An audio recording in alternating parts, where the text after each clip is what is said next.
Hello student, welcome back to my YouTube channel Student Study Point, and I hope that you all are fine. So let's move on to a new topic which is to be just discussed today. So let's start. Hello student, देखिए बात अभी तक हमने की थी 11th के fifth chapter से। तो लास्ट वीडियो में हमने उसके जो न्यूमेरिकल थे रह गए थे उनके बारे में बात कर दी थी। तो आज बात करते हैं 6th चैप्टर। ठीक है, तो आज 6th चैप्टर की स्टार्टिंग का फर्स्ट वीडियो है 11th क्लास से। तो चैप्टर का नाम है वर्क, एनर्जी एंड पावर, यानी कार्य, शक्ति और कार्य, ऊर्जा और शक्ति। ठीक है, तो देखिए मेन आज हम बात करने वाले हैं केवल कार्य पर। ठीक है, किस पर? कार्य पर केवल बात करने वाले हैं।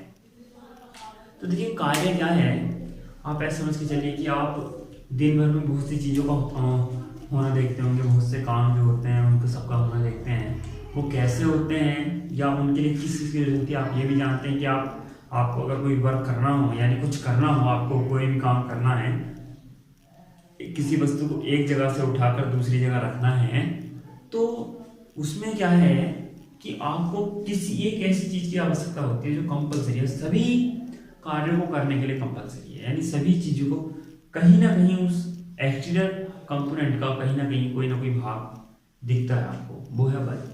ठीक है, तो अब किसी वस्तु पर बल जब लगाया जाए तो बल की परिभाषा में हमने पढ़ा था कि क्या करता है, वस्तु की अवस्था परिवर्तित कर देता है या करने का प्रयत्न करता है। दो कंडीशन थी। तो देखिए इसमें से एक कंडीशन गायब हो जाती है कार्य के लिए कि वस्तु का केवल होना है, वस्तु द्वारा कुछ ना कुछ, मतलब बल द्वारा वस्तु का अवस्था में परिवर्तन होना जरूरी है। ठीक है, तो उस टाइम कार्य मिलेगा आपको। जैसे कुछ कंडीशंस ऐसी होगी उसमें भी कि विस्थापन, किसी ना किसी तरीके का विस्थापन हो भी रहा होगा लेकिन तब भी कार्य नहीं होगा। ठीक है, तो इनके बारे में डिटेल से बात करेंगे। अब देखिए अगर बात करते हैं हम कार्य की, इसकी कार्य, तो कार्य का सीधा सीधा मतलब आपने छोटी क्लासेस में पढ़ा है, बल तथा विस्थापन का गुणनफल। तो बल को आप बल गुणा विस्थापन, इससे ज्यादा बेटर कोई और फॉर्मूला नहीं है। लेकिन स्टैंडर्ड फॉर्मूले की बात अगर आप करते हैं, ये केवल छोटी क्लासेस में आप इसके द्वारा वर्क कर सकते हैं, यानी इसको यूज कर सकते हैं। अब आप जब हायर क्लास 11th क्लास में आते हैं तो इससे अलग भी आपको जरूरत होती है। ठीक है, इसकी और कंडीशंस भी बन जाती है कि कार्य और कैसे डिपेंड कर सकता है, किन चीजों पर डिपेंड कर सकता है। तो हम मेनली अगर कार्य की परिभाषा की बात करें तो कार्य होता है कि बल तथा बल की दिशा में विस्थापन। तो जो इसका पार्टिकुलर सूत्र है F इंटू F की दिशा में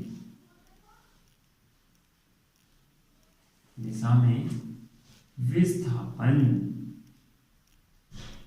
ठीक है, बल की दिशा में विस्थापन, यानी बल और बल की दिशा में विस्थापन का गुणनफल क्या कहलाता है? कार्य। ये आपका मेन स्टैंडर्ड फॉर्मूला है। ठीक है, इसको अगर आप कहते हैं कैसे आएगा, तो देखिए मैंने आपको बताया है कि बल और बल की दिशा में विस्थापन, अगर ये F वेक्टर हो, थीटा कोण हो और D ये विस्थापन चल रहा हो, तो मैंने आपको बताया था कि जब हम डॉट प्रोडक्ट निकाल रहे होते हैं, डॉट प्रोडक्ट, तो डॉट प्रोडक्ट निकालते हुए ऊपर वाले वेक्टर की नीचे वाले पर परछाई निकाली जाती है, ये।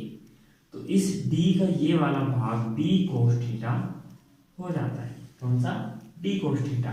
तो अब F तो F है ही जो है, ठीक है, इंटू F की दिशा में विस्थापन होगा D cos theta, D cos theta, sorry मैंने लगा दिया। ठीक है, तो ये बन जाता है F वेक्टर तो D वेक्टर cos थीटा, तो ये हो गया W।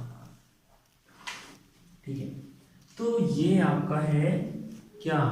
बल और बल की दिशा में विस्थापन। ठीक है, तो आप यहाँ कह सकते हैं कि आप जो वैल्यू निकाल रहे हैं, ठीक है, बल की दिशा में विस्थापन जो आप यहाँ बात कर रहे हैं, बल और बल की दिशा में विस्थापन, तो आप इससे निकाल सकते हैं। देखिए कार्य का मेन परिभाषा क्या हुई कार्य की, आप अगर इसकी और नहीं देखें तो कार्य हुआ कि जब कोई बल लग रहा होता है किसी वस्तु पर और यदि वो वस्तु बल की दिशा में विस्थापन कर लेती है तो उस वस्तु के जो विस्थापन हुआ वो विस्थापन गुणा जो बल, जिस बल के द्वारा विस्थापन हुआ, यानी बल और जो विस्थापन हुआ बल की दिशा में ही, उन दोनों का गुणनफल कहलाएगा क्या, कार्य। ठीक है, कार्य एक कैसी राशि है, अदिश राशि है। कैसी, अदिश राशि है। मात्रक होता है जूल, क्या होता है जूल, और विमा होती है ml² T⁻²। ये हम आपको पहले ही निकालनी सिखा चुके हैं। अब देखिए कार्य जो डिपेंड करता है इसकी कंडीशंस भी होती हैं डिपेंड्स करने की। ठीक है, कैसे, देखिए बात करते हैं कैसे। तो अगर मैं आपसे कहूँ, देखिए बल और विस्थापन तो हैं, दो चीजें तो हैं, लेकिन तीसरी चीज और भी है। इफ आप ऐसे समझ के चलिए बल और विस्थापन दोनों की ही डायरेक्शन सेम है, यानी अगर बल की डायरेक्शन भी है विस्थापन की डायरेक्शन भी है तो दोनों एक ही दिशा में हैं, तो एंगल हो जाता है इनके बीच में जो थीटा 0, तो W =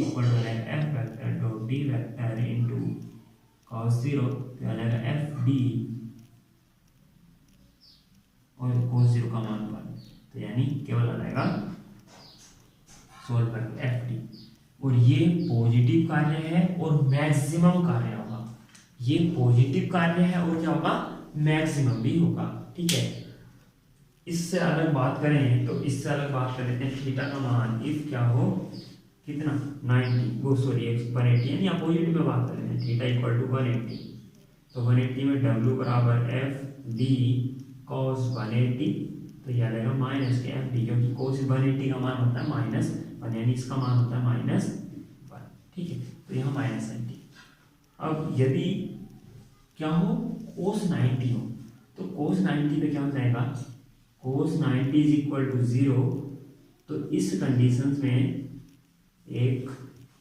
तीन कंडीशन है, तो इस कंडीशन में क्या होगा, जो W होगा, क्योंकि क्या होता है देखिए अब जो हमारे पास W होगा वो हो जाएगा इसका मान cos FD, cos 90 का मतलब 0, तो ये पूरा की पूरी वैल्यू 0, यानी कार्य 0 होगा।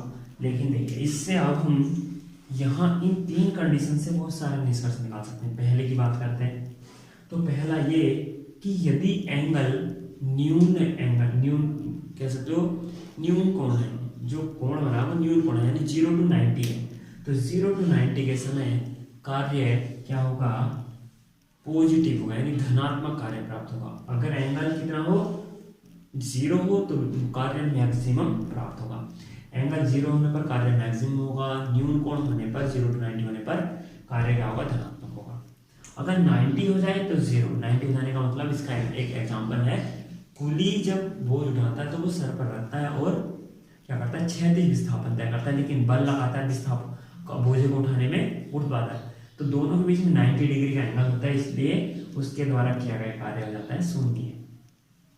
180 डिग्री में यदि एंगल क्या हो जाए, 90 से अधिक हो जाए, यानी अधिक कोण बनता है, तो उस टाइम कार्य हो जाता है ऋणात्मक, यानी 90 to 8 अगर 180 हो जाता है तो एंगल हो जाता है धन, जो कार्य निकल जाएगा वो आ जाएगा ऋणात्मक, और एंगल हो जाते हैं अधिक कोण। ठीक है, तो ये निष्कर्ष आप कहें कि कार्य धनात्मक कब हो सकता है, ऋणात्मक कब हो सकता है, धनात्मक तब होगा जब न्यून कोण होगा, 0 तब होगा जब 90 डिग्री का एंगल होगा, अधिक कोण होने पर कार्य ऋणात्मक होगा। ठीक है, और ये कह सकते हो आपकी अधिकतम कार्य समान दिशा होने पर होता है, यानी एंगल 0 होने पर होता है, यानी आप किसी बल से उसका मैक्सिमम कार्य तब प्राप्त कर सकते हैं जब विस्थापन और बल की दिशा दोनों एक ही हो।